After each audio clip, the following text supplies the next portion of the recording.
Bonjour Héloïse Goua. Bonjour Philippe, bonjour à toutes et à tous. Au sommaire de votre journal des médias. On connaît les prix des droits de retransmission du débat de l'entre-deux tours très attendu de ce soir. Encore une nouvelle émission pour Camille Combal sur TF1. Et puis une enquête sur le Made in France qui connaît un regain d'intérêt dans tout le pays depuis la crise sanitaire. Mais d'abord les audiences qu'ont regardé les Français hier soir, le podium. Alors à peu près comme mardi dernier, en première place TF1 avec Koh-Lanta. Koh-Lanta qui était en hausse hier soir, 4 160 000 téléspectateurs, c'est 18,8% de part d'audience.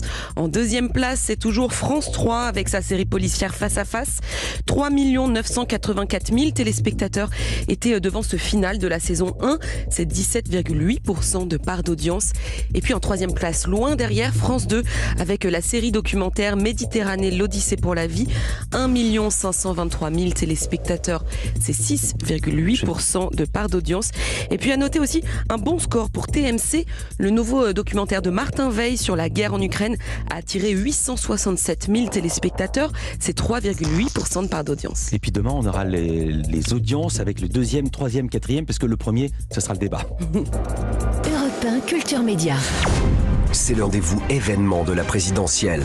À J-4 du second tour, les deux candidats finalistes, Marine Le Pen et Emmanuel Macron, répondront en direct aux questions de Léa Salamé et de Gilles Boulot dans le débat. On ouvre justement ce journal avec le débat de ce soir à cette question. Quel montant les chaînes doivent-elles payer à TF1 et à France 2 pour retransmettre ce prime qui promet, je l'ai dit, de très belles audiences? Eh bien, entre 30 000 et 35 000 euros, Philippe, c'est la somme que devront débourser les chaînes qui souhaitent elles aussi diffuser ce débat de 2h30. Un débat très attendu, autant par les téléspectateurs que par les diffuseurs qui, comme vous l'avez dit, attendent de très très belles audiences. Alors, 3 chaînes ont signé ce chèque à TF1 et France 2. Il s'agit de BFM TV, CNews et les chaînes parlementaires LCP et Public Sénat, c'est donc le canal 13. Alors rappelons que la captation de ce débat animé par Gilles Boulot et Léa Salamé a été confiée, comme toujours, à TF1 et France 2, en partenariat avec LCI et France Info Canal 27. Et comme pour les matchs de foot, les autres chaînes ont donc dû payer à la 1 et à la 2 des droits de retransmission pour ce débat. N'importe quelle chaîne pouvait en faire la demande. De son côté, M6 a choisi une contre-programmation. La chaîne diffusera ce soir Cauchemar en cuisine. Mais si elle souhaitait retransmettre le débat, M6 aurait dû débourser 40 000 euros. C'est donc plus cher que les autres chaînes.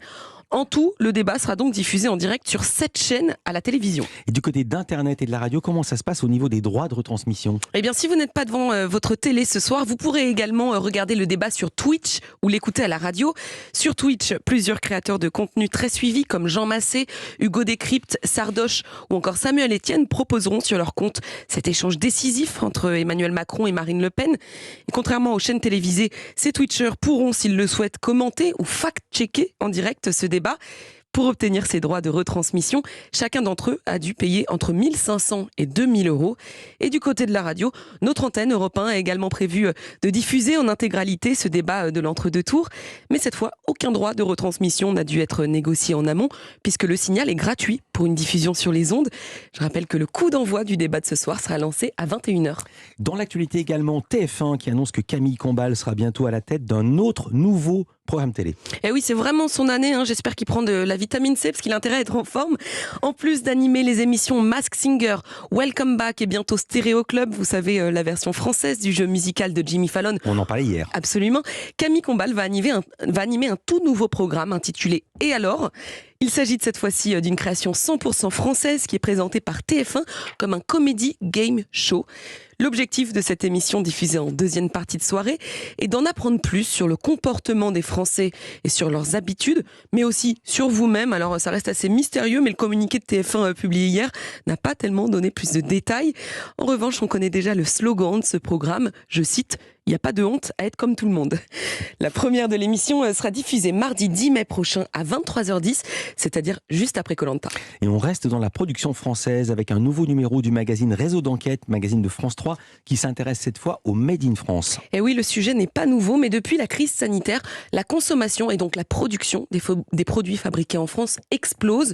L'émission nous fait visiter les coulisses de plusieurs ateliers qui fabriquent du Made in France. Charles-Henri Boudet, le présentateur de l'émission, nous explique pourquoi il était intéressant aujourd'hui de se pencher sur ces productions tricolores.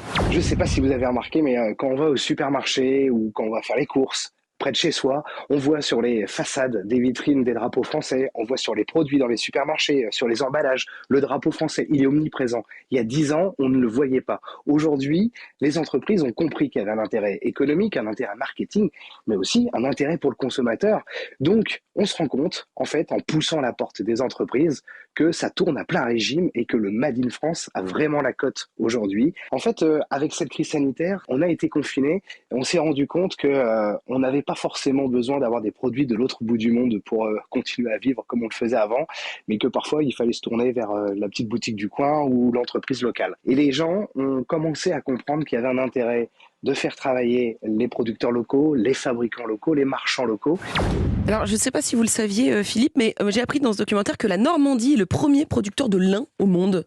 Vous le saviez ? Je le savais parce que j'ai vu un sujet là-dessus il y a un an. Mais vous savez tout. C'est que j'avais vu, j'avais travaillé avant. Eh bien, c'est pour cette raison que Charles-Henri Boudet nous emmène par exemple dans le Calvados. Il nous fait visiter un atelier qui fabrique des fibres naturelles depuis 1930. Cette entreprise n'a jamais cédé à l'appel de la délocalisation. Et elle en récolte aujourd'hui les fruits puisqu'elle voit aujourd'hui ses carnets de commandes exploser. Alors face à ce succès croissant des produits 100% tricolores, j'ai demandé à Charles-Henri Boudet ce qu'il répondait aux Français qui continuent à acheter du Made in China, faute de moyens pour acheter du Made in France. Clairement, c'est la question que j'ai posée à ces chefs d'entreprise, à ces fabricants.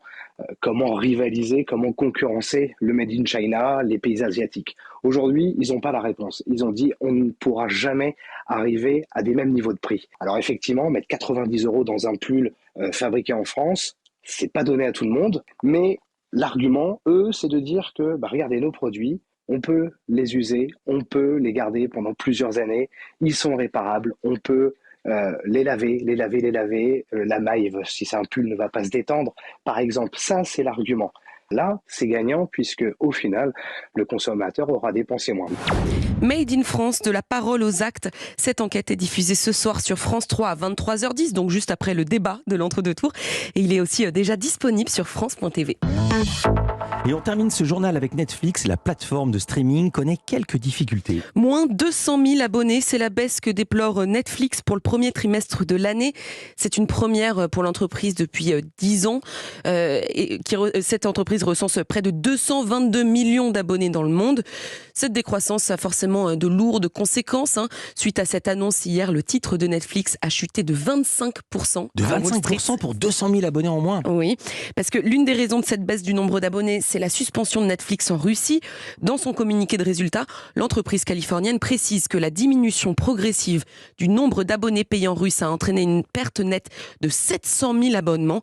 Et la plateforme s'attend à de plus grandes pertes dans les prochains mois à mesure que la guerre en Ukraine se prolonge. Et alors question, que prévoit Netflix pour retrouver sa croissance ou au moins freiner cette décroissance ? Eh bien, face à cette crise qui inquiète fortement les investisseurs, la plateforme de streaming cherche à diversifier ses sources de revenus, notamment via le rachat de studios de jeux vidéo ou alors via la création de jeux mobiles pour ses abonnés.